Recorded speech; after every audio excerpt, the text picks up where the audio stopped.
Chers auditeurs, chères auditrices, notre radio, bienvenue. Radio des Sans-Voix vous propose pour cette semaine, dans son nouveau numéro d'Artisans de la paix, le portrait de Emilson Manyoma. C'est moi la voix. Non, c'est moi la voix. Non, c'est moi la voix. Nous sommes la voix. Nous sommes tous la voix des sans-voix.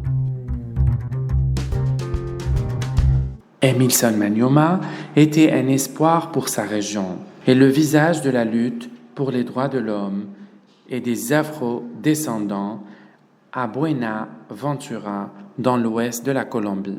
Emilson Manyoma a été tué en janvier 2017.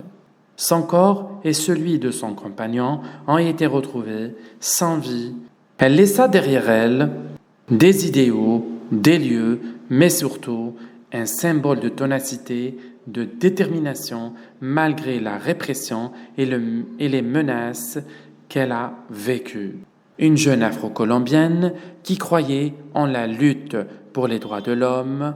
À l'âge de 31 ans, Emilson Manyoma se battait pour défendre ses origines comme leader dans le Bajo Kalema et faisait partie de l'organisation Campaz, une communauté d'afro-descendants, d'indigènes et paysans. Femme forte, souriante et vaillante, elle a donné tout son temps et toute son énergie pour la paix en Colombie et le respect des Afro-Colombiens qui souffraient du racisme à l'époque. Elle a été retrouvée en janvier 2017, elle et son compagnon, Jean-Javier Rodalega, dans la région de Val à Buenaventura, une région à forte concentration d'Afro-Colombiens et pauvres en ressources.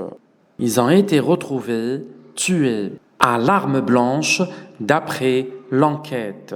Les autorités ont retrouvé les corps décomposés dans une zone de la jungle à côté de la voie ferrée de Buenaventura.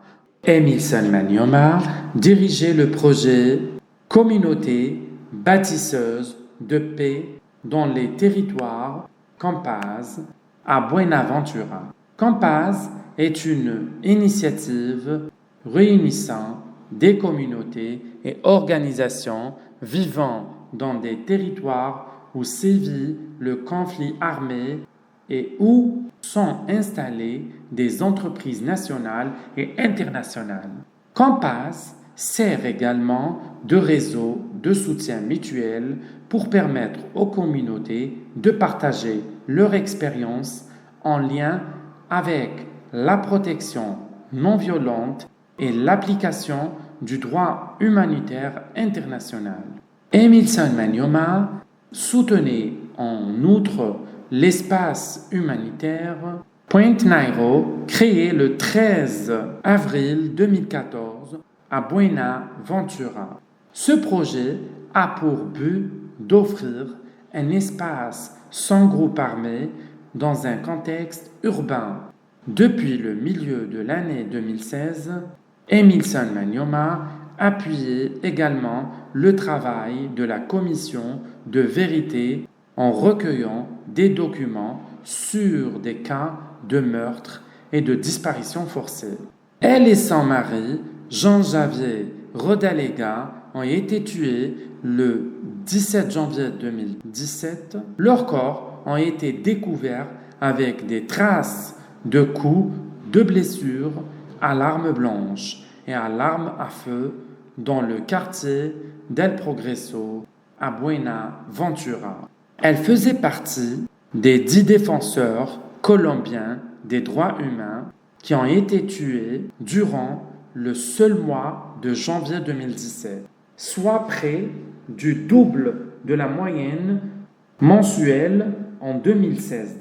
Son réseau, représentant les droits des groupes autochtones et paysans qui défendent la justice sociale et environnementale dans la région de Bajo Kalema, lui a coûté la vie, car elle se battait souvent pour que les auteurs des crimes et à rendre des comptes et pour obtenir justice ou simplement découvrir la vérité sur l'assassinat des défenseurs des droits de l'homme.